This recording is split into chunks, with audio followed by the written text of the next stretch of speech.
സഹോദരരെ, വിശുദ്ധ പൗലോസ്ലീഹ എഫെസോസുകാർക്ക് എഴുതിയ ലേഖനം 2-ാം അധ്യായം 11 മുതൽ 22 വരെയുള്ള തിരുവചനങ്ങൾ.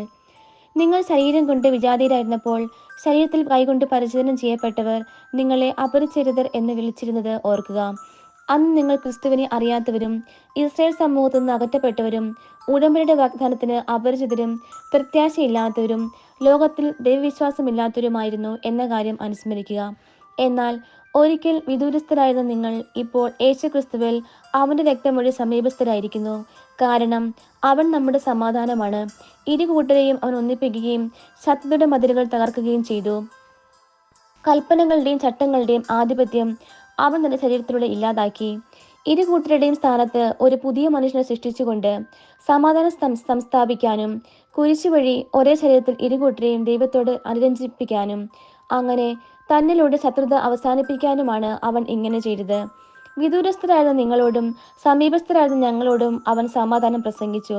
അതിനാൽ അവനിലൂടെ ഒരേ ആത്മാവിൽ ഇരുകൂട്ടർക്കും പിതാവിന്റെ സന്നിധിയിൽ പ്രവേശിക്കാൻ സാധിക്കുന്നു. ഇനിമേൽ നിങ്ങൾ അന്യരോ പരദേശികളോ അല്ല, വിശുദ്ധരുടെ സഹപൗരരും ദൈവഭവനത്തിലെ അംഗങ്ങളുമാണ്.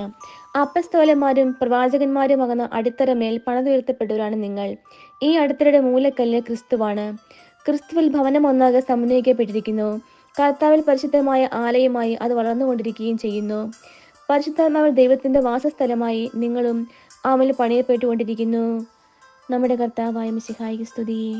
സഹോദരരെ, വിശുദ്ധ മത്തായി എഴുതിയ സുവിശേഷം 16-ാം അധ്യായം 13 മുതൽ 20 വരെയുള്ള തിരുവചനങ്ങൾ.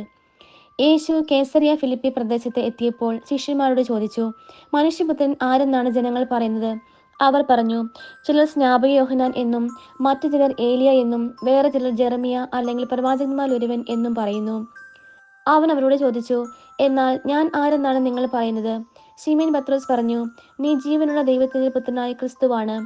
യേശു അവരോട് അരുളി ചെയ്തു, യോനായുടെ പുത്രനായ ശിമയോനെ, നീ ഭാഗ്യവാൻ. മാംസരക്തങ്ങളെല്ലാം സ്വർഗസ്ഥനായ എൻ്റെ പിതാവാണ് നിനക്കിത് വെളിപ്പെടുത്തുന്നത്. ഞാൻ നിന്നോട് പറയുന്നു, നീ പത്രോസാണ്. ഈ പാറമേൽ എൻ്റെ സഭ ഞാൻ സ്ഥാപിക്കും. നരക കവാടങ്ങൾ അതിനെതിരെ പ്രബലപ്പെടുകയില്ല. സ്വർഗരാജ്യത്തിന്റെ താക്കോലുകൾ നിനക്ക് ഞാൻ തരും. നീ ഭൂമിയിൽ കെട്ടുന്നതെല്ലാം സ്വർഗത്തിലും കെട്ടപ്പെട്ടിരിക്കും. നീ ഭൂമിയിൽ അഴിക്കുന്നതെല്ലാം സ്വർഗത്തിലും അഴിക്കപ്പെട്ടിരിക്കും.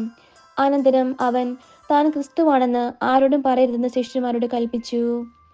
നമ്മുടെ കർത്താവായ മിശിഹായിക്ക് സ്തുതി.